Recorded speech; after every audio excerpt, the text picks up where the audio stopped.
안녕하십니까? 인생의 복잡한 문제들을 말씀으로 단칼에 해결해주는 김종근 목사의 쾌도 남마입니다.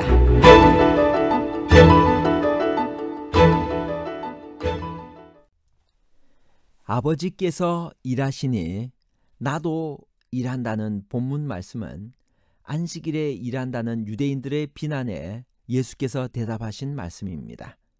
이 말씀은 과연 하나님께서 안식일에 일하신다는 말씀인가요?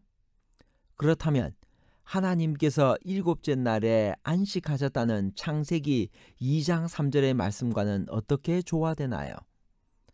안식일에 예수님이 아버지께서 일하시니 나도 일한다고 하신 것은 십계명을 범한 것인가요? 아니면 안식일의 올바른 의미를 밝히신 것인가요?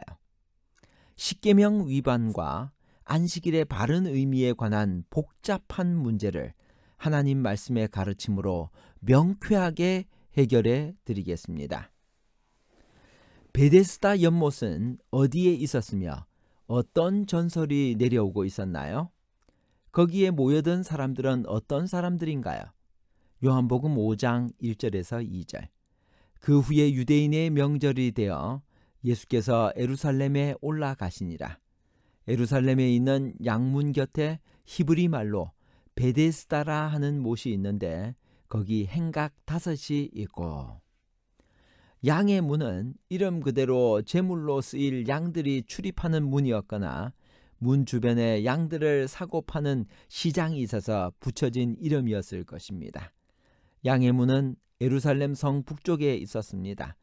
베데스다란 이름은 긍휼의 집이란 뜻으로 뜨거운 햇볕을 피할 수 있는 행각 5이 있었습니다. 예수님께서 베데스다 연못에 오신 것은 어느 날이었나요? 아마도 그곳에서 가장 오래되고 가장 비참하고 무력한 한 사람을 골라서 고쳐주셨을 것입니다. 그 사람의 형편은 어떠했나요? 요한복음 5장 3절에서 6절. 그 안에 많은 병자, 맹인, 다리 저는 사람, 혈기 마른 사람들이 누워 물의 움직임을 기다리니 이는 천사가 가끔 못에 내려와 물을 움직이게 하는데 움직인 후에 먼저 들어가는 자는 어떤 병에 걸렸던지 낫게 되밀어라. 거기 38회 된 병자가 있더라. 예수께서 그 누운 것을 보시고 병이 벌써 오래된 줄 아시고 이르시되 내가 낫고자 하느냐. 예수님께서 내가 낫고자 하느냐 하고 물으셨을 때 병자의 대답은 무엇이었나요? 그 대답은 올바른 것이었나요? 요한복음 5장 7절. 병자가 대답하되 주여, 물이 움직일 때 나를 못에 넣어주는 사람이 없어 내가 가는 동안에 다른 사람이 먼저 내려가나이다. 내가 낫고자 하느냐라는 예수님의 너무나 당연한 질문과 동문서답하는 병자의 대답은 이상하게 들립니다. 그러나 예수님의 질문이야말로 38년 된 병자가 자기의 참 모습을 찾는 계기가 되었습니다. 그는 그동안 물이 동하는 것을 기다리는 것이며 남보다 먼저 달려 들어가야 한다는 강박감과 좌절감 때문에 자기가 왜 무슨 목적으로 여기에 살고 있는지조차 잊어버렸습니다. 병자의 모습은 오늘날 뚜렷한 목적 없이 살고 있는 우리의 모습입니다. 그런 우리에게 예수님께서 물으십니다. 내가 낫고자 하느냐? 베데스다 연못 사건이 우리에게 주는 상징적 교훈은 무엇인가요? 요한복음 5장 6절. 예수께서 그 누운 것을 보시고 병이 벌써 오래된 줄 아시고 이르시되 내가 낫고자 하느냐.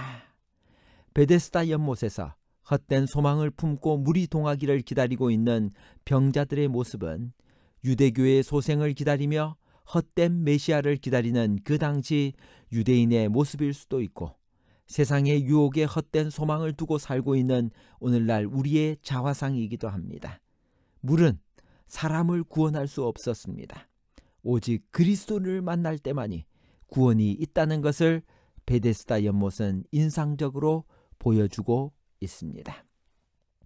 예수님께서 병자에게 무엇이라고 말씀하셨나요? 예수님께서 문제가 될 것을 아시면서도 왜 하필이면 안식일에 병을 고쳐주셨을까요? 요한복음 5장 9절에서 10절입니다. 그 사람이 곧 나아서 자리를 들고 걸어가니라. 이날은 안식일이니 유대인들이 병 나은 사람에게 이르되 안식일인데 내가 자리를 들고 가는 것이 옳지 아니하니라. 안식일에 예수께서 병자를 찾아가신 것이 인상적입니다. 그리고 안식일에 병을 고치시는 일을 했기 때문에 안식일을 어긴다 하여 핍박이 본격적으로 시작되었습니다. 자신에게 핍박이 올 것을 아시면서도 안식일에 고의로 병자를 고치시며 안식일의 참된 의미를 가르치시려고 애쓰신 예수님의 행적은 우리에게 많은 것을 시사하고 있습니다. 안식일이 폐지되는 것이며 대체될 수 있는 것이라면 그런 위험을 무릅쓰면서 안식일의 참뜻을 가르치실 필요가 없으셨을 것입니다. 안식일에 베데스다 연못가에서 38년 된 병자를 고치신 예수님을 안식일에 일하셨다고 유대인들이 비난하자 예수께서는 내 아버지께서 이제까지 일하시니 나도 일한다 라고 대답하셨습니다. 그 뜻은 무엇일까요? 하나님이 안식일에 일하시나요? 요한복음 5장 17절 예수께서 그들에게 이르시되 내 아버지께서 이제까지 일하시니 나도 일한다 하시매 안식일에 베데스다 연못가에서 38년 된 병자를 고치신 예수님을 안식일에 일하셨다고 유대인들이 비난하자 예수님께서는 내 아버지께서 이제까지 일하시니 나도 일한다라고 대답하셨습니다. 그의 답변의 의미는 하나님께서는 안식일에도 쉬지 않고 일하시므로 당신도 일하신다는 것이었습니다. 예수님의 답변은 두 가지 문제를 일으켰습니다. 하나는 하나님께서 과연 안식일에 일하시는가 하는 문제요. 또 하나는 예수께서 하나님과 동등이시라는 선언이었습니다. 그의 대답은 유대인들에게 충격을 주었습니다. 하나님께서 안식일에 일하신다는 생각은 유대인들도 동의하고 있었습니다. 하나님께서 안식일에 일하신다는 생각이 유대 사상에 있기 때문입니다. 예수님 당시 유대 지성인이었던 필로는 하나님은 결코 쉬지 않으신다. 타는 것이 불의 성질이고 찬 것이 눈의 성질인 것과 같이 하나님의 소원은 일하시는 것이다 라고 말했습니다. 안식일에도 해는 빛을 발하고 강은 흐르고 있습니다. 태어나고 죽는 것은 안식일에도 계속되고 있으니 그 모든 것을 주관하시는 하나님은 일하실 수밖에 없다는 것이었습니다. 창세기 2장에 보면 하나님께서는 일곱째 날, 즉 안식일에 안식하셨습니다. 그렇다면 안식하셨다는 것과 일하신다는 것은 어떻게 조화시킬 수 있나요? 하나님께서는 분명히 안식일에 창조라는 그의 일로부터는 쉬셨습니다. 그러나 우주를 붙드시는 그의 자비와 긍휼과 사랑은 쉴 수가 없었습니다. 시대의 소망 206페이지에서 207페이지에 있는 말씀입니다. 하나님께서는 잠시라도 당신의 손을 멈추실 수가 없는데 만일 멈추신다면 인간은 기절하여 죽을 것이다. 사람도 또한 이날에 행해야 할 일이 있다.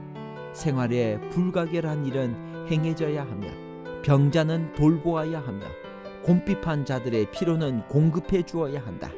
안식일에 고통하는 자들을 구하기를 게을리하는 자에게 죄 없다 하지 않을 것이다.